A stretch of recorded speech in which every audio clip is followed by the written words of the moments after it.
India की सबसे talented actress की बात जब भी होगी तो एक लिस्ट में नाम सबसे ऊपर होगा और वो है विद्या बालन का। एक ऐसी एक्ट्रेस जिसने बार बार साबित किया कि सिर्फ खूबसूरती काफ़ी नहीं है, जिसने फीमेल लीड सिनेमा को एक नई पहचान दी है और जिसने हर स्टोरी टाइप को तोड़कर रख दिया है बॉलीवुड के अंदर। लेकिन फिर भी एक सवाल आज तक अपनी जगह बनाए हुए है, क्योंकि जब मैं विद्या बालन की पूरी जर्नी को इन्वेस्टिगेट किया तो ये सच सामने आया और वो सबसे शॉकिंग था, बल्कि एंटरटेनमेंट इंडस्ट्री के सबसे ज्यादा डार्क चैप्टर में से एक था। चलो बिना किसी सस्पेंस क्रिएट किए वीडियो शुरू करते हैं विद्या बालन की पूरी जर्नी के ऊपर। सबसे पहले बात करते हैं उस फेज की जब विद्या ने अपना करियर शुरू किया था।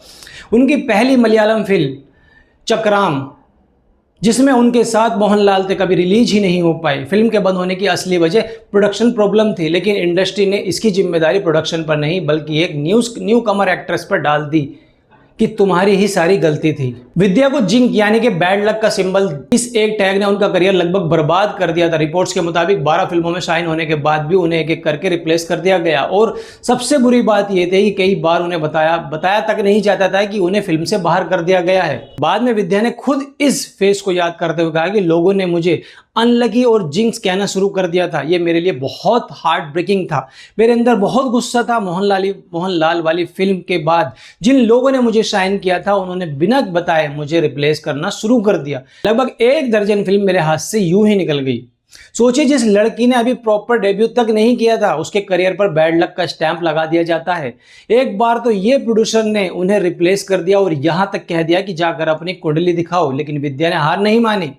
जब साउथ फिल्म इंडस्ट्री के दरवाजे उनके लिए हमेशा के लिए बंद होने लगे तो उन्होंने टीवी कमर्शियल और म्यूजिक वीडियो में काम करना शुरू किया और इसी दौरान उनकी मुलाकात फिल्म मेकर प्रदीप सरकार से हुई, जिन्होंने उन्हें मेंटोर किया और उनके पोटेंशियल को पहचाना। फिर साल 2003 में विद्या ने बंगाली फिल्म भालू ठेकन से अपना फिल्म डेब्यू किया। उनकी परफॉर्मेंस को क्रिटिसिज ने काफी अप्रिशिएट किया और सिर्फ 2 साल बाद परिणीता रिलीज हुई। एक ऐसी फिल्म जिसने सिर्फ विद्या का करियर ही नहीं बदला बल्कि बॉलीवुड को भी दिखा दिया कि एक हीरोइन सिर्फ ग्लैमरस नहीं बल्कि फिनोमिनल एक्ट्रेस भी हो सकती है। एक और टैग जो विद्या के साथ चिपका हुआ था वो ये था, does she even look like a heroine.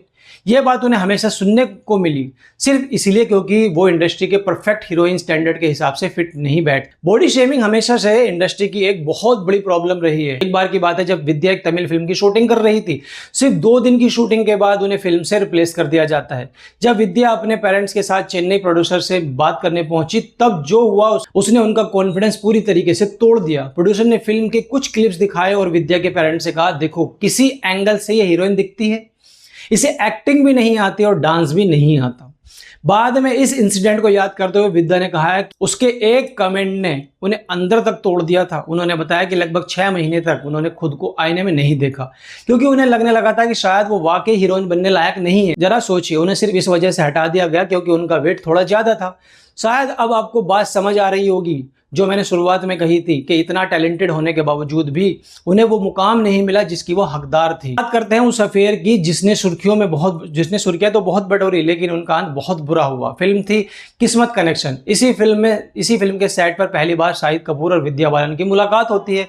जब ये दोनों मिले तो विद्या शाहिद के चार्म और उनके चॉकलेट बॉय लुक से काफी इंप्रेस थी और शाहिद भी उस वक्त सिंगल थी। ब्लाइंड आर्टिकल के मुताबिक ये स्टोरी शुरू से ही वन साइडेड थी। विद्या जहां इस रिश्ते को लेकर काफी सीरियस थी, वहीं रिपोर्टेडली शाहिद की तरफ से मामला थोड़ा कैजुअल था।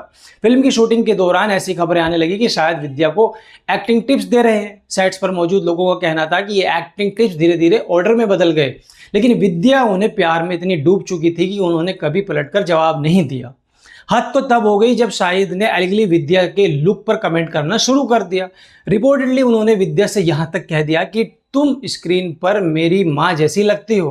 फिल्म में विद्या का शॉर्ट हेयर और वेस्टर्न लुक था जो शाहिद को बिल्कुल पसंद नहीं आ रहा था। वो लगातार उनसे कहते रहते थे कि वो उनसे उम्र में बड़ी दिखती। जैसे ही फिल्म बॉक्स ऑफिस पर डिजास्टर साबित हुई, दोनों का रिश्ता भी बिखर जाता है। फिल्म फ्लॉप होने के बाद भी शाहिद ने सारा ब्लेम विद्या के वेट और डांस पर डाल दिया। बात इतनी बढ़ गई कि कन्फ्रंटेशन के दौरान जब विद्या रो रही थी तब भी शाहिद ने उन्हें चुप कराने के बजाय एक लेक्चर दे दिया कि कैसे उन्हें एक बेहतर एक्टर और डांसर बनना चाहिए। बाद में एक इंटरव्यू में विद्या ने बिना नाम लिए यह स्वीकार किया था कि उनके एक्स बॉयफ्रेंड ने उन्हें एक डोरमेंट जैसा फील करवाया था, जिसके बाद उनका सेल्फ कॉन्फिडेंस पूरी तरीके से टूट गया था। उनकी आंखों के नीचे डार्क सर्कल तक हो गए थे। लेकिन कहते हैं ना, हर रात के बाद सुबह होती है। विद्या ने इस डार्क फेस से कमबैक किया और पा और द डर्टी पिक्चर जैसी फिल्मों में उनका करियर नई ऊंचाइयों तक पहुंचा दिया। जब शाहिद को उसी दौरान काफी फ्लॉप्स देखनी पड़ी,